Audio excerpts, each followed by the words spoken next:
Hi යාළුවනේ Ravidu animations YouTube channel එකත් එක්ක එකතු වෙලා ඉන්න ඔයාලව සාදරයෙන් පිළිගන්නවා. එහෙනම් වැඩි කතා නැතිව අපි යමු නේද අද වීඩියෝ එකට.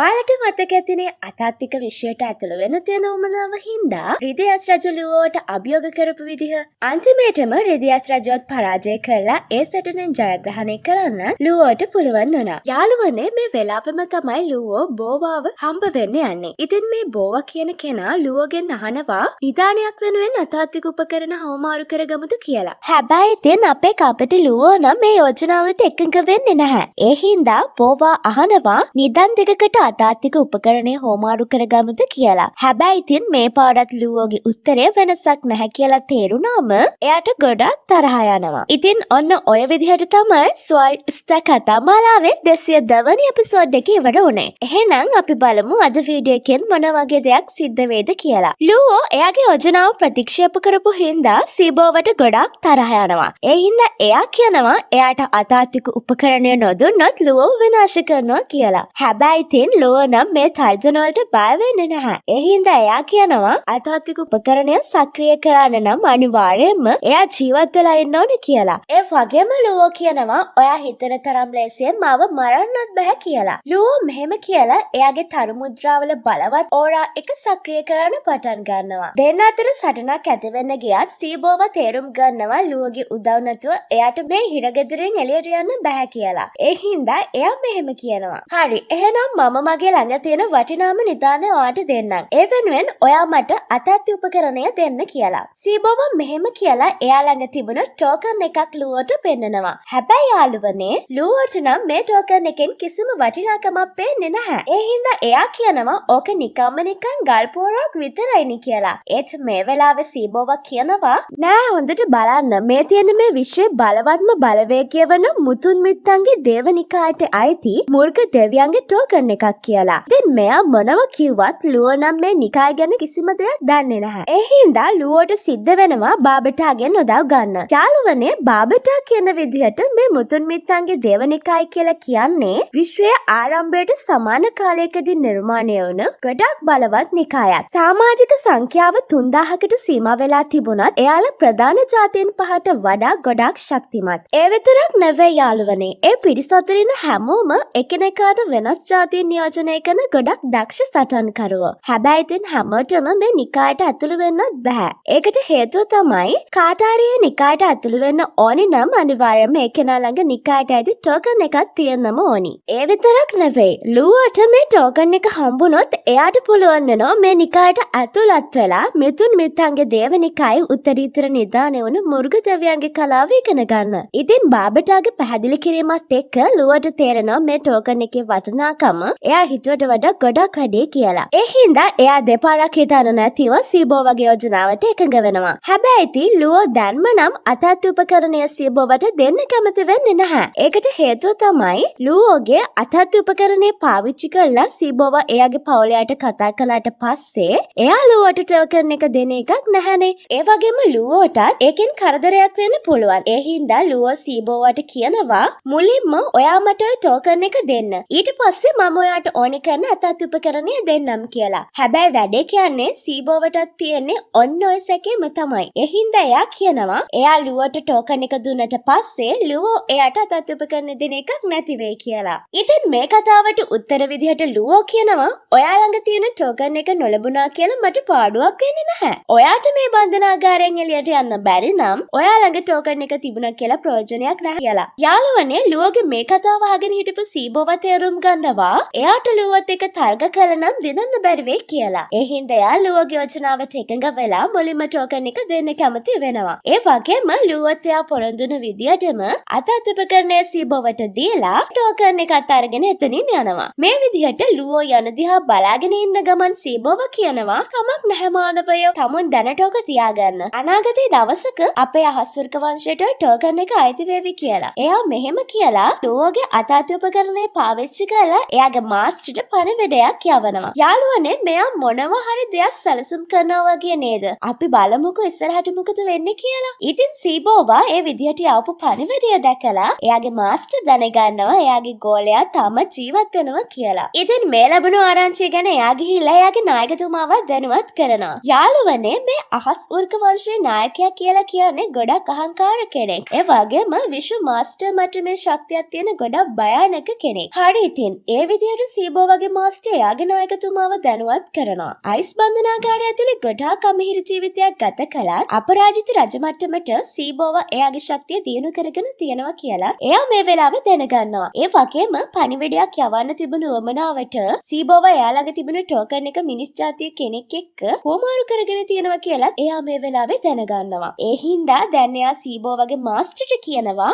එයාම ගිහිල්ලා සීබෝවව බේරගෙන එන්නම් කියලා. එයා මේම කියලා එයාගේ යානාවෙන් බන්ධනාගාර ග්‍රහලෝකයට එනවා. මෙයා ආපු ගමන්ම එතන ලොකු කලබලයක් ඇති කරනවා. ඉතින් මේ කලබල ආසේ උත්තරීතර ඩූකුවරු දෙන්නත් මෙතනට එනවා. ඒ වගේම එයාලා උර්ගනායකයාගෙන් අහනවා ඔබතුමායි අපේ ජනතාවට මේ විදිහට කරදර කරන්න කියලා. ඉතින් මේ ප්‍රශ්නට උත්තර විදිහට උර්ගනායකයා කියනවා මගේ යානාව දැක්ක කියලා කියන්නේ මගේ සැබෑ ශරීරය දැක්ක හා සමාන දෙයක්. එහෙම වෙලත් මේ ඩූකුවරු මට ආචාර කළමව පිළිගත්තේ නැහැ. යාළුවනේ ඔයාලටම තේරෙන වෙතනේ මෙයා කොච්චර අහංකාර කෙනෙක්ද කියලා. ඉතින් මෙයා මෙහෙම කියලා ඉස් බන්ධනාගාරය ඇතුළේ ඉන්න සීබෝවයි එයාගේ අනුගාමිකයන්වයි නිදහස් කරන්න කියලා මේ ඩූකුවරු දෙන්නට නියෝග කරනවා. උත්තරීතර ඩූකුවරු දෙන්නට වෙන විකල්පයකුත් නැහැ. ඒ හින්දා එයා උර්ගනායකයා කියපු දෙයට එකඟ වෙලා උර්ග වංශයේ හැම කෙනෙක්වම බන්ධනාගාරයෙන් නිදහස් කරනවා. හැබැයි යාළුවනේ මේ උර්ගනායකයා ඒ දේන් විතරක් සෑහීමකට පත් වෙන්නේ නැහැ. ඒ හින්දා එයා කියනවා මට මිනිස් ජාතිය කෙනාවත් ඕනි කියලා. හැබැයි යාළුවනේ මේ ඩූකුවරු දෙන්න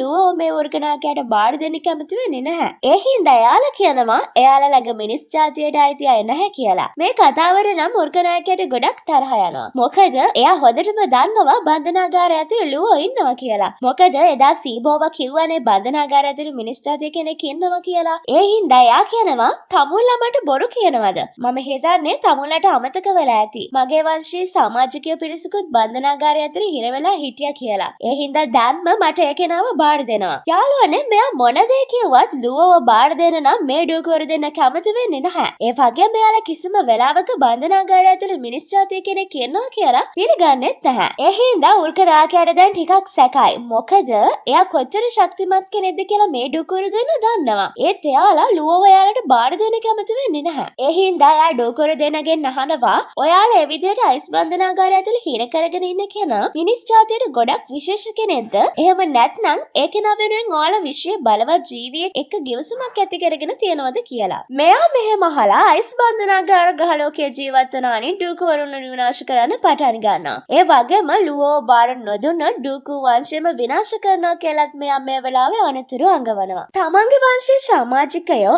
එකිනෙකා විනාශ වෙන හැටි බලාගෙන ඉන්න ඩූකුවරු දෙන්න දැන් ඉන්නේ ගොඩක් අසරණ වෙලා. ඒත් එක පාරටම එයාලට කටහඬක් ඇහෙනවා. ඒ වගේම ඒ කෙනා කියනවා ලුවෝව උර්ගනායකයාට බාර දෙන්න කියලා. ඉතින් මෙයාලත් ඒ කියපු දෙයට එකඟ වෙලා ලුවෝව අයිස් බන්ධනාගාරයෙන් එළියට අරගන්නවා. යාළුවනේ ඒ විදිහට ලුවෝ බන්ධනාගාරයෙන් එළියට එනවා. ලුවෝව දැකපු ගමන් සීබෝව කියනවා මුර්ග දෙවියන්ගේ ටෝකන් එක වගේම ඔයාගේ ජීවිතයත් වංශනායකතුමාට බාර දෙන්න කියලා. ඉතින් මේ දේවල් මේ විදිහට සිද්ධ වෙන අතරේ තවත් විශේෂ දෙයක් වෙනවා. මේ වෙලාවේ උර්ගනායකයා දැනගන්නවා ලුවෝ කියන්නේ ගොඩක් වටින නිදානයක් පාවිච්චි කරලා අමරණීය කෙනෙක් විදිහට පෙනී ඉන්න ලෝක මාස්ටර් කෙනෙක් කියලා. ඉතින් මේ කතාව අහලා මෙතන ඉන්න හැමෝම ගොඩක් පුදුම වෙනවා. මොකද එයාලා හිතාගෙන හිටියේ ලුවෝ කියන්නේ රජ මට්ටමේ උච්චතම ශක්තියක් තියෙන අමරණීය කෙනෙක් කියලානේ. මෙයාලා මේ විදිහට පුදුම වුණාට ලුවෝ නම් ගොඩක් බය වෙලා. මොකද දැන් එයා ඉන්න විශ්ව මාස්ටර් කෙනෙක්ගේ නීති හැකියාවට නිරාවරණය වෙලානේ. ඒ හින්දා දැන් එයාට ටෙලිපෝට් වෙන්නත් බෑ.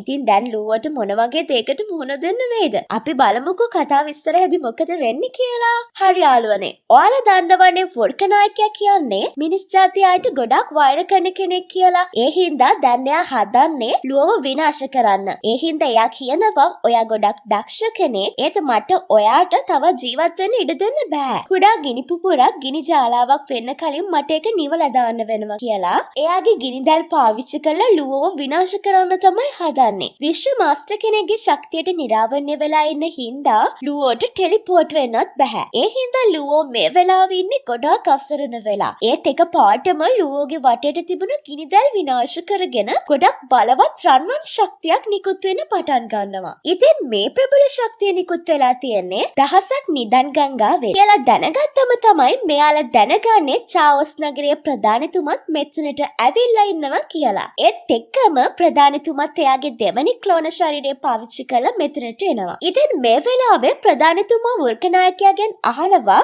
මිනිස් ජාතිය කෙනෙක්ව කිසිම හේතුවක් නැතුව මරන්න හදන්නේ ඇයි කියලා. මේ ප්‍රශ්නෙට උත්තර විදිහට වෘකනායකයා නම් කියන්නේ ලුවෝ එයාලට අයිති ටෝකන් එකක් හොරකම් කරපු හින්දා ලුවෝව විනාශ කරන්න ඕනි කියලා. ඒ මොන දේ වුණත් ලුවට අනුතරක් වෙන්න දෙන්න බැහැනේ. ඒ හින්දා ප්‍රධානතුමා වෘකනායකයාට කියනවා ඔයා මගේ ගෝලයාව කිසිම හේතුවක් නැතුව මරන්න හදපු හින්දා ඒ ටෝකන් එක වන්දයක් විදිහට තියාගන්නවා කියලා. ඒ වගේම ප්‍රධානතුමා කියනවා තමුන් මෙහෙන් පිට වෙලා ගියේ නැත්තම් තමුන්ගේ අනුගාමිකයන්ව මම විනාශ කරනවා කියලා. ඉතින් මේ අනතුරංගවීම අහගෙන හිටපු උර්කනායකතුමා කියනවා මට හිතුන විදිහට ඔයා කඩුගංගා රජුව ගොඩාක් අගය කරනවා. කමක් නැහැ. මම අදට මේ ප්‍රශ්නේ අමතක කරන්නම්. එයා මෙහෙම කියලා එයාගේ අනුගාමිකයන්වත් අරගෙන එතනින් යනවා. ඒ වගේම දැන් එයාට හොඳටම විශ්වාසයි කඩුගංගා රජු සහ ලුවෝ ෆෙන් කියන්නේ දෙන්නෙක් නෙවෙයි එක්කෙනෙක් කියලා.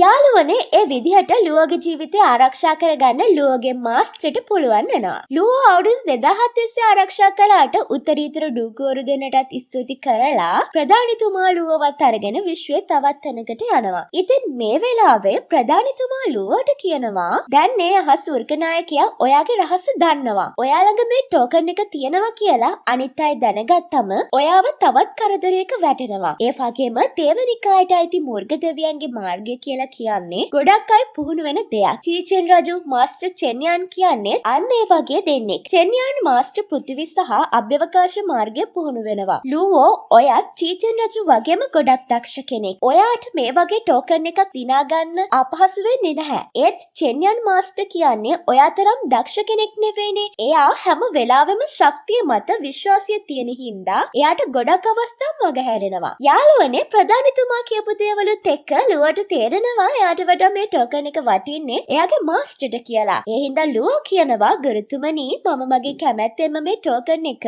චෙන්යාන් මාස්ටර්ට දෙන්න කැමතියි කියලා. මේ දේ අහලා ප්‍රධානතුමා ගොඩක් පුදුම වෙනවා. මොකද එයා හිතුවේ ලුවෝ මේ තරම් ඉක්මනටම ඒ තීරණය ගන්නේවි කියලා. ඒ හින්දා එයා ලුවෝ ගැන ගොඩාක් ආඩම්බර වෙනවා. ඉතින් ඔන්න ඔය විදිහට තමයි අද කතාව ඉවර වෙන්නේ. ඉතින් ඔයාලා මොකද හිතන්නේ අද කතාව ගැන? ඔයාලට හිතන දේ පහලින් කමෙන්ට් කරගෙන යන්න. අපිව සබ්ස්ක්‍රයිබ් කරන්නත් අමතක කරන්න එපා. එහෙනම් අපි තවත් අලුත් වීඩියෝ එකකින් හම්බ වෙමු. අර හැමෝටම සුබම සුබ දවසක්.